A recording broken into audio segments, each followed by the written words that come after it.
The night Ethan Miller was forced to become an adult, the thermometer outside the kitchen window read minus 22 degrees Fahrenheit. The wind howled like something alive, scraping against the walls of the small house on the edge of town.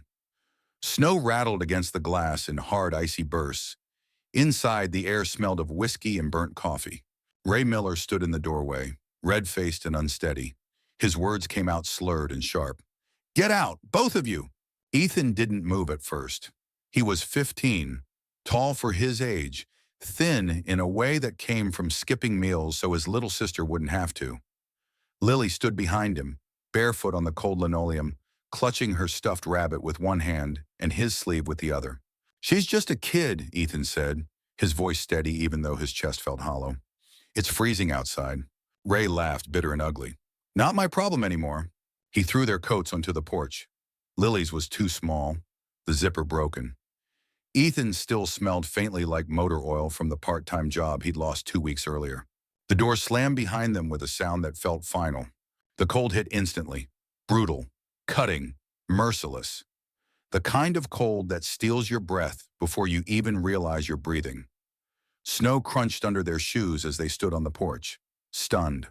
"Ethan," Lily whispered, "my hands hurt." He wrapped his coat around her first, pulling her against him. Her nose was already turning pink. Her hair, usually soft and golden, was stiff with frost. "I've got you," he said. He wasn't sure if he meant now or forever.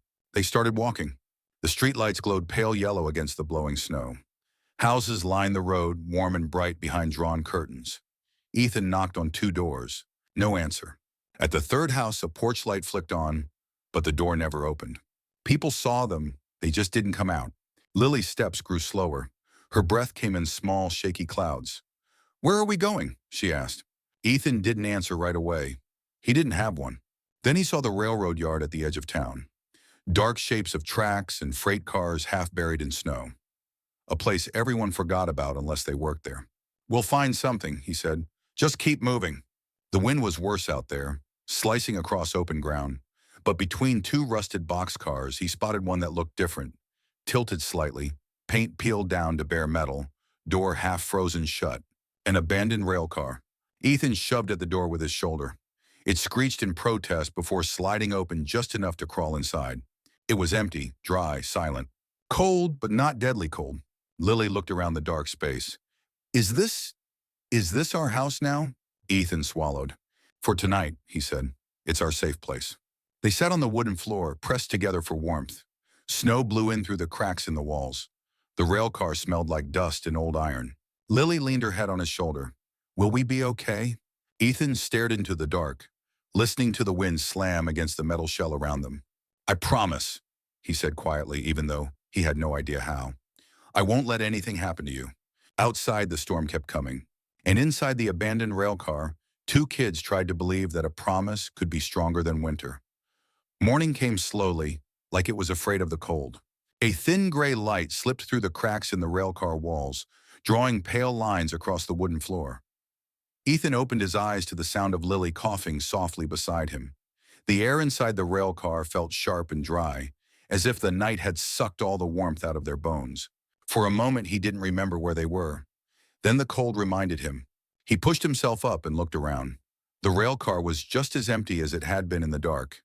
Bare boards, rusted metal walls, and gaps wide enough to let the wind whisper through. Frost clung to the inside panels like white spider webs. Lily sat up, rubbing her eyes. "My toes feel like rocks." Ethan forced a small smile. "That means they're still there." He helped her stand and stomp her feet. Outside, the snow had piled higher during the night, drifting halfway up the railcar's wheels. The town sat quiet in the distance, smoke rising from chimneys like nothing had happened. "Stay here," he said. "I'm going to look around."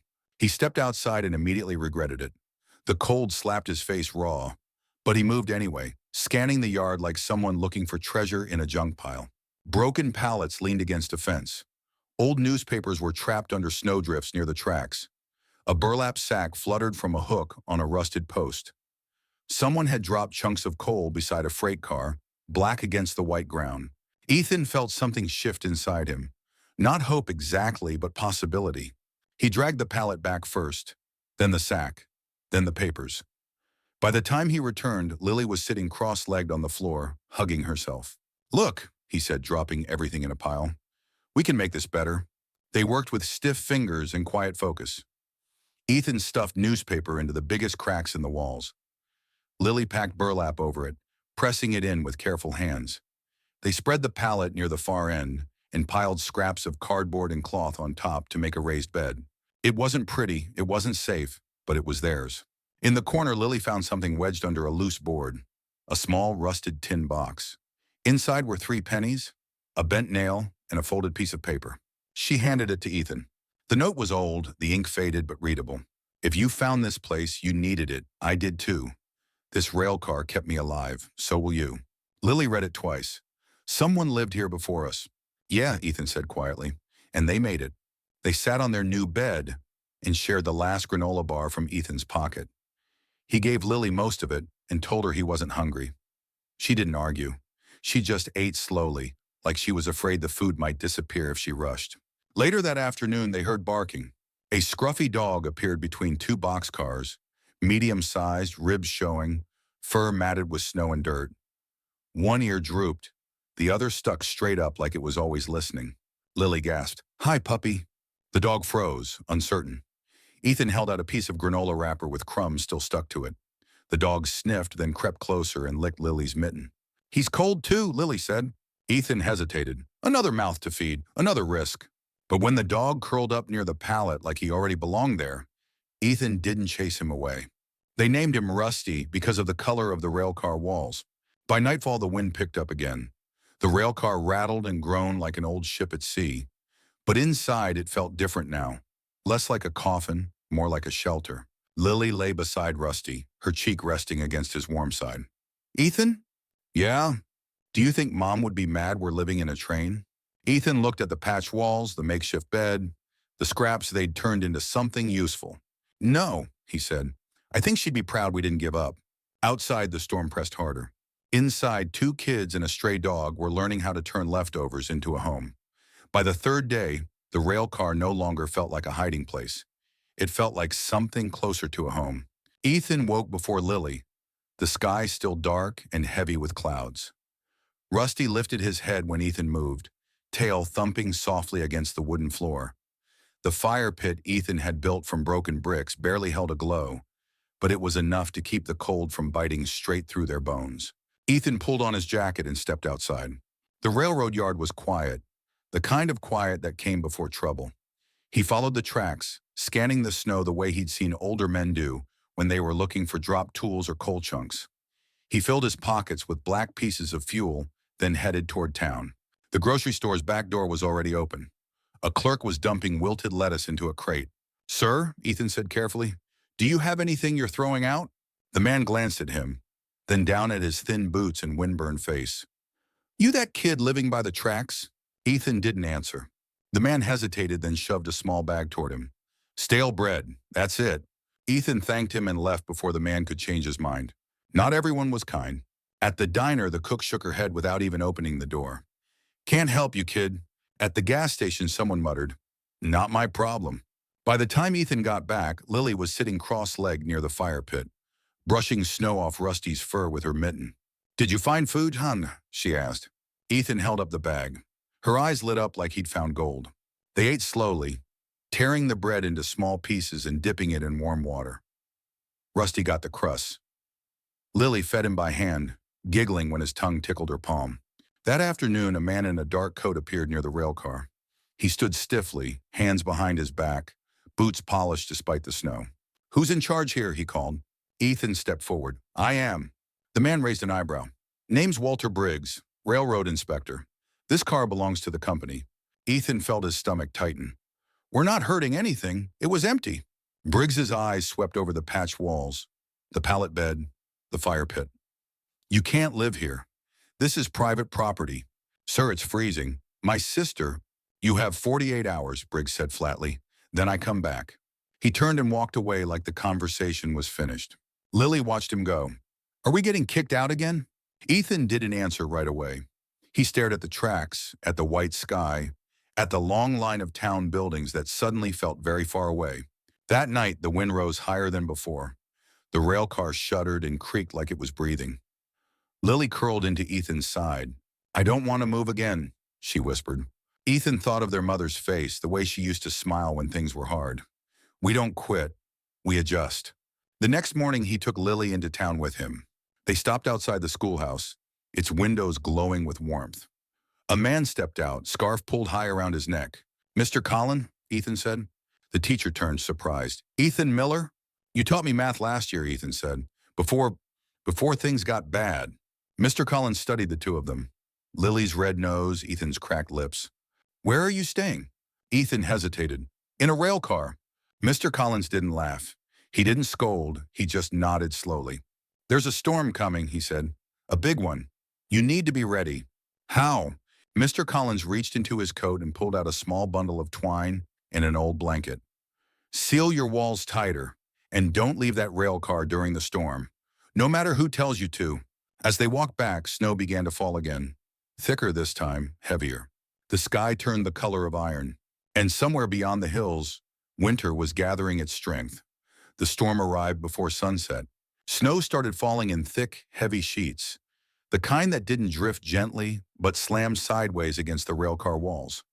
The sky darkened fast, turning the world into a blur of white and gray. By the time Ethan finished tying the last piece of twine across the loose boards, his fingers were numb and shaking. Get inside, he told Lily, now. They pulled the door shut as far as it would go and shoved burlap and cardboard into the gap. Rusty barked once, then settled near the fire pit, ears twitching at every sound. By nightfall, the wind howled like something angry and alive. The railcar rocked slightly on its rusted wheels. Snow slipped through the cracks, dusting the floor like salt. Ethan fed the fire with their last chunks of coal, careful not to let the flames climb too high. Lily sat wrapped in the blanket Mr. Collins had given them, holding Rusty's neck. Ethan, she whispered, what if the roof breaks? He forced his voice to stay calm. It won't. It's stronger than it looks. He wasn't sure if he was talking to her or himself. Sometime after midnight, they heard shouting. Not wind, not metal. Human voices. Ethan shoved the door open just enough to see through the storm. A man stumbled toward them, bent against the snow. Behind him, two more shapes appeared, dragging something between them. Help! One of them yelled. Ethan didn't think. He just pulled the door wider. They were neighbors from town. One man's face was bleeding, the skin on his hands purple with cold.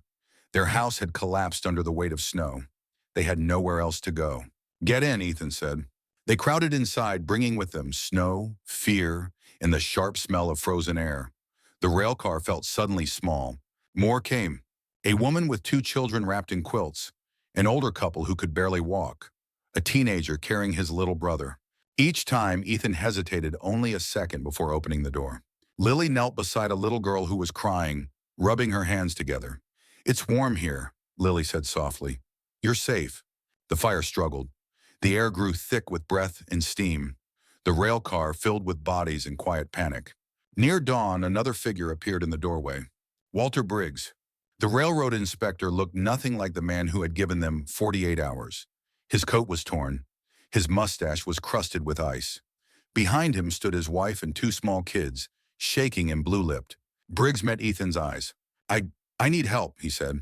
The room went silent. Ethan felt something hard twist in his chest. This was the man who had threatened them. The man who was supposed to throw them out. Lily tugged on Ethan's sleeve. Let them in, she whispered. They're cold. Ethan stepped aside. Come in. Briggs's wife broke down crying as soon as the warmth hit her face. The storm raged for 2 days. No one left. They rationed the bread and melted snow for water. The fire burned low, then lower. Lily grew quiet, her cheeks flushed with heat. She's hot, Ethan said, fear rising in his voice. A woman from town knelt beside Lily and pressed her fingers to her forehead. Fever, she said. We have to keep her warm, not cold. Ethan sat on the floor with Lily's head in his lap, whispering to her through the night. You're okay, you're okay, you're okay. Rusty lay across her feet, refusing to move. On the third morning, the wind finally died. Silence followed, deep and strange. Ethan pushed the door open. The rail yard was buried. Snow rose in walls around the car, higher than his shoulders. Town buildings in the distance were crushed and crooked like broken teeth. People stepped outside slowly, blinking at the pale sun. They stared at the rail car. The only thing still standing straight. Someone whispered, those kids, they saved us. Ethan looked back at Lily, who was sitting up now, weak but awake. And for the first time since that night at minus 22 degrees Fahrenheit, he felt something stronger than fear. He felt seen. The town didn't look the same after the storm. Snowdrifts stood taller than fences. Roofs sagged or had caved in completely. The road into town was buried, and the railroad tracks were nothing but faint lines under white hills. But the rail car still stood where it always had, scarred, rusted, and stubborn. People came back the next day. They didn't come to stare. They came to help. Someone brought boards from a collapsed shed. Another man dragged over a metal sheet to place under the fire pit. A woman left a basket of canned food at the door without saying a word. Mr. Collins arrived with a bundle of blankets and a smile that looked tired but proud. Walter Briggs came too. He didn't wear his inspector's coat this time. He stood in front of Ethan and Lily with his hat in his hands. "I was wrong," he said quietly. "That rail car, it's not hurting anyone. It saved lives. I'll make sure no one tries to take it from you." Lily looked up at Ethan. "Does that mean we can stay?" Briggs nodded. "It means this is your place now." Ethan felt something loosen in his chest. For the first time since the door had slammed behind them at minus 22 degrees Fahrenheit, the future didn't feel like a wall. Weeks passed. Winter softened. The wind still came, but it didn't feel like an enemy anymore. They patched the railcar's walls with real wood. They cut a small window near the back and hung a curtain Lily made from an old shirt. Someone brought them a tiny stove. Someone else brought seeds for spring. People who once crossed the street to avoid them now waved when they passed. Lily started helping younger kids from town with reading. Ethan found work repairing fences and clearing snow. Rusty grew thicker and stronger, like he knew he belonged. One night, as the sun fell behind the hills and painted the snow gold, Lily sat on the railcar steps. "Ethan? Yeah? Do you think this is what a home feels like?" Ethan looked at the light inside their railcar, at the patched walls, at Rusty sleeping with his nose on Lily's shoe. "I think a home is where someone waits for you," he said, "and where you don't have to be afraid." She smiled. "Then we have one." They had started with nothing. No money, no shelter, no one on their side. But they had each other, and they had a place the storm couldn't take. So let me ask you something. If you were thrown out into the cold with only the person you loved most, would you give up? Or would you build something out of what everyone else forgot? Because sometimes the strongest homes aren't made from bricks. They're made from promises. And sometimes the people the world turns away from are the ones who end up saving everyone else. Thank you for listening to Ethan and Lily's story. If it touched you, if it made you think about what home really means, please share it with someone who might need it. And don't forget to subscribe to this channel for more stories of courage, survival, and the quiet strength of ordinary people. Because no matter how cold the world gets, a small light can still change everything.